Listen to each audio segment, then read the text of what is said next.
আজ বুধবার সকাল 7:30 থেকে নির্বাচন কমিশন জোকসু নির্বাচনের ফলাফল ঘোষণা শুরু করেছে।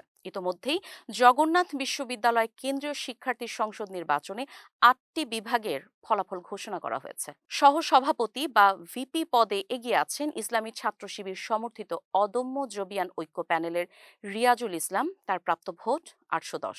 এদিকে 804 ভোট পেয়েছে রিয়াজুলের নিকটতম প্রতিদ্বন্দ্বী ছাত্রদল ছাত্র অধিকার পরিষদ ও সাধারণ শিক্ষার্থীদের সমন্বয়ে গঠিত ঐক্যবদ্ধ নির্ভীক জবিয়ান প্যানেলের এ.কে.এম. রাকিব। অন্যদিকে সাধারণ সম্পাদক বা জিএস পদে 818 ভোট পেয়ে এগিয়ে রয়েছেন অদম্য জবিয়ান ঐক্য প্যানেলের আব্দুল আলিম আরিফ। তার নিকটতম প্রতিদ্বন্দ্বী ঐক্যবদ্ধ নির্ভীক জবিয়ান প্যানেলের খাদিজাতুল কুবরা। তিনি পেয়েছেন 422 ভোট। এছাড়া সহ সাধারণ সম্পাদক বা এজিএস পদে এগিয়ে অদম্য জবিয়ান ঐক্য প্যানেলের মাসুদ রানা, তার প্রাপ্ত ভোট 799 এবং একই পদে ঐক্যবদ্ধ নির্ভীক জবিয়ান প্যানেলের আতিকুল ইসলাম তানজিল পেয়েছেন 654 ভোট। অন্য বিভাগগুলোর ফলাফল গণনা চলছে বলেও জানা গেছে।